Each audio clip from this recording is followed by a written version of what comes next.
중요한 두 가지 질문 말씀해 주셨습니다. 우선 첫 번째로 우한에서 중국에서 인위적으로 그렇게 만든 바이러스가 아닌가, 뭐 그런 여러 가지 의심을 할 수도 있습니다만 결정적인 증거는 지금 없습니다. 그래서 사실 이게 국제관계이기 때문에 결정적인 증거가 나오기 전까지는 그 주장을 사실은 저희뿐만 아니라 미국도 사실은 할 수는 없는 그런 상황입니다. 그래서 그런 증거가 나올 때 그런 주장을 할 수 있고, 지금은 오히려 그런 주장보다는 지금 나와 있는 바이러스 내지는 그 다음에 나오는 바이러스, 여기에 대해서 국제 공조를 할 때 그때 만약에 비협조적이거나 또는 어떤 중요한 자료를 내놓지 않거나 할 때 추궁하는 방법으로 하나씩 진실을 밝혀나가면 그게 지금 취할 수 있는 최선이 아닌가, 그렇게 생각을 하고요. 참고로 말씀을 드릴게요. 참고로 말씀을 드리면 지금 사람하고 아직 만나지 않은 바이러스, 저 밀림 속에 있는 바이러스가 얼마나 되는지 아십니까? 160만 종이 됩니다. 엄청나게 많습니다. 근데 이게 문제는 뭐냐면 그 오지에 이렇게 있는데 원래는 그래서 사람하고 접촉이 없었습니다. 근데 사람들이 개발을 하면서 밀림 속으로 들어가고 지구 온난화 때문에 야생동물 서식지가 사람 쪽으로 오면서 불행하게도 만난 거죠. 코로나19는 옛날부터 있었던 바이러스인데 이번에 불행하게 만난 겁니다. 그래서 이제 과학자들이 이거 그대로 놔두면 안 되겠다. 그래서 탐험대를 조직했습니다. 그래서 밀림에 과학자들이 가서 박쥐를 잡아가지고 사람하고 아직은 전혀 접촉하지 않은 바이러스 연구를 시작했습니다. 실험을 해서 정체를 알면 빨리 대처할 수 있으니까요. 그래서 지금까지 연구한 바이러스가 3,000종쯤 됩니다. 그래서 이제 드디어 159만 7천 종 남았습니다. 그러니까 앞으로 계속 될 겁니다. 5년 내지 3년 간격으로 계속 옵니다. 근데 지금 그 전에 대통령들 보면 그게 그대로 나타납니다. 자, 노무현 대통령 때 그때 사스가 나왔거든요. 바로 그 다음 대통령 때 이명박 대통령 때 신종플루가 나왔습니다. 바로 그 다음 대통령인 박근혜 대통령 때 메르스가 나왔습니다. 바로 그 다음 대통령인 문재인 대통령 때 코로나19가 나왔습니다. 바로 그 다음 대통령인 윤석열 대통령 시절인 지금 코로나19도 해결이 안 됐는데 원숭이 두창이 나왔습니다. 그리고 또 다음 대통령 내지는 이전에 또 새로운 게 나올 겁니다. 그래서 이거는 이제 우리 평생 3년 내지 5년 주기로 새로운 바이러스가 아까 말했듯이 159만 7천 종이 기다리고 있으니까 이건 당연히 올 거라고 받아들이고 국가에서는 가장 빠른 시간 내에 발견을 해서 가장 빨리 국민들을 보호할 수 있는 전체적인 방역 체계, 그 다음에 우리나라가 옛날에는 백신을 직접 개발을 못했거든요. 외국 거 받아들여서 생산만 했습니다. 우리는 백신 개발 능력이 없는 국가였는데 바로 작년에 여기 가까운 SK 바이오사이언스에서 국내 최초로 강군 할아버님이 이 나라를 만든 최초로 백신을 만들었습니다. 우리가. 그래서 앞으로 만들 수 있습니다. 그러니까 이런 걸로 이제 대비를 해야 된다. 지금 우리가 해야 될 일, 그렇게 말씀드리고요.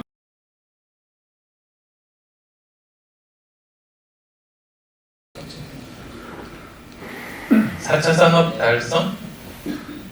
예. 그리고 또 두 번째로는 이런 문제들을 해결할 때 사실 아까 4차 산업이라는 게 간단하게 말씀드리면 융합산업이라고 그랬지 않습니까? 이게 이렇습니다. 이 세계가 인류 초기에 이 세상이 어떻게 돌아가는지 선조들이 몰랐잖아요. 그래서 이 복잡한 세계를 하나로 분석하기는 불가능하니까 나눈 겁니다. 인위적으로 물리, 화학, 수학 이렇게 나눈 거예요. 그래서 학문이 발달을 했습니다. 각 분야별로. 근데 이제 그래서 각 분야별로 연구할 수 있는 거는 거의 다 나왔어요. 이제 남은 건 뭐냐? 사람이 인위적으로 나눈 경계와 경계에서 새로운 것이 나옵니다. 그게 바로 융합이거든요. 대표적인 융합이 뭐냐? 파이저 백신, 모더나 백신. 그게 뭐 좀 설명하면 긴데 그게 왜 나왔느냐면 바이오 기술과 나노 기술이 합해서 나온 백신입니다. 인류 최초의 백신. 약간만 더 설명드리면 이 mRNA라는 게 쉽게 만들어요. 실험실에서. 문제가 뭐냐면 금방 부서져요. 그래서 그거 바로 주사하면 바로 분해돼서 백신 기능을 못해요. 근데 이거를 나노 기술자들 있잖아요. 반도체 기술자들이 이거를 본 거예요. 근데 이 사람들은 따로 자기들 실험하려고요. 지방질로 초미세 입자를 만들어서 쓰고 있었어요. 그걸 이제 영어로 리피드 나노파티클이라고 하는데 이 사람들이 생각했어요. 아니 mRNA가 저렇게 약하면 자기들이 쓰는 그 지방질로 덮어 씌우면 그러면 안 부서지고 사람 몸에 투입하면 될 텐데 그래서 나온 게 파이저 백신, 모더나 백신이거든요. 그러니까 이런 융합 기술이 사람을 엄청나게 살린 거죠. 아마 이런 방향으로 갈 겁니다. 서울대 융합대학원 강의 들으신 것 같아요. 이해되셨나요? 네, 조금 어려운 내용이긴 한데 네, 이해되셨고요.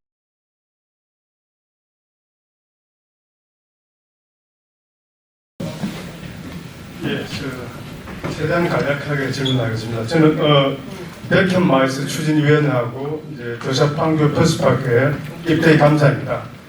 딴 건 아니고 아시겠지만 뭐 지금 계속 이야기하시는 게 뭐 성남시는 장로 혁신 희망 도시다 그리고 제4차 산업을 열어야 되는데 문제는 뭐 잘 아시겠지만은 아마 안철수는 잘 아시지만 그 마이스라는 특성이 산업 특성이 엄청나게 일자리도 창출하지만 실제 이제 저희 우리 판교 입장에서는 이게 일자리도 일자리지만 판교의 어떤 기술들이 세계 널리 알리고 많은 그런 세계 사람들이 와서 판교가 대한민국의 첨단 도시 문화를 인식해가지고 뻗쳐나서 엄청난 그 중요한 계기거든요.